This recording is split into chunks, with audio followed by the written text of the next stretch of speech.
हाय मैत्रिणींनो, आज बनवूया स्पेशल पावभाजी. ती कुकरमध्ये होणार आहे. त्याच्यासाठी लागणारे हे साहित्य आहे, फ्लावर आहे, टोमॅटो आहे, बटाटे, मटर आहे आणि गाजर आहे आणि आलं आणि लसूण आणि मसाला आहे, तिखट आहे, हळद आहे, पावभाजी मसाला आणि मीठ आणि हळद आणि तेल. आता आपण ना हे फ्लावरचे तुकडे ना असे छोटे छोटे असे करून घ्यायचे. हे टोमॅटो पण आपण कापून घ्यायचे.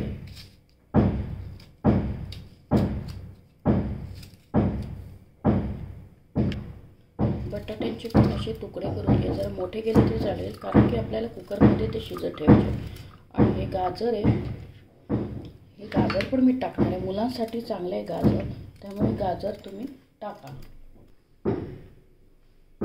तेल टाकलं आहे, त्या तेलमध्ये टोमॅटो वेगळे कढईमध्ये शिजायला ठेवायचे. शिजायला थोडं हलवून त्याच्यावर 10 मिनटं ते पूर्ण झाकण ठेवायचं. त्याच्यावर 10 मिनटं झाकण ठेवायचं. आता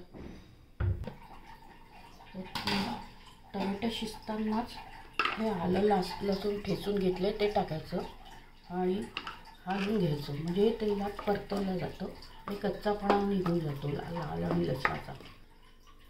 त्याच्यावर झाकण ठेवायचं. 10 मिनटं हे शिजवून द्यायचं. साईडला हे आपण कढईमध्ये टोमॅटो, आलं आणि लसूण तेल टाकून शिजत ठेवायला लागले. हे साईडला शिजू द्यायचं. आणि कुकरमध्ये आपण हे बटाटे, स्वच्छ फ्लावर धुवून घेतले, फ्लावर आणि वाटाणे आणि गाजर हे टाकायचं. त्यात पाणी टाकून कुकरमध्ये शिजायला ठेवायचं.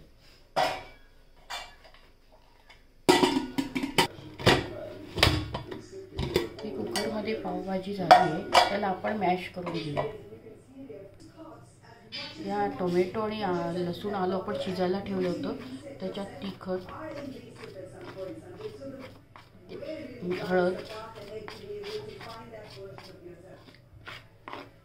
आणि पावभाजी मसाला याच्यातच सगळं टाकायचा आणि मीठ आणि हे सगळं हलवून 5 मिनटं झाकण ठेवून हे करायला ठेवायचे.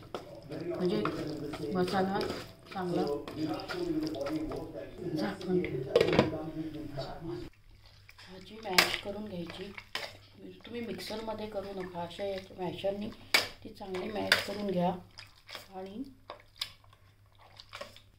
टोमॅटो, पावभाजी मसाला, तिखट सगळं टाकलेलं याच्यात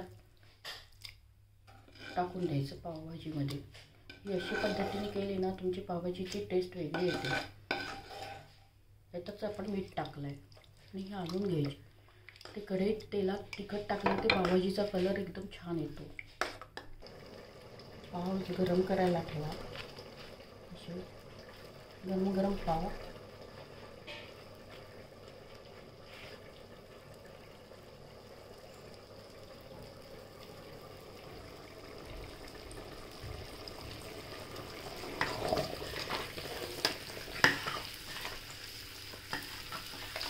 तेलात मसाला तळून घेतली ते भाजीचा कलर चेंज होतो आणि तुमची अशी बघताच आणि खायची इच्छा वगैरे अशी पावभाजी होते. लाल रंग येतो त्याला. म्हणून तुम्ही तेलात टोमॅटोमध्ये तिखट, मीठ, पावभाजी मसाला टाका. अशा पद्धतीने करून बघा, तुमची पावभाजी नक्कीच चांगली होईल.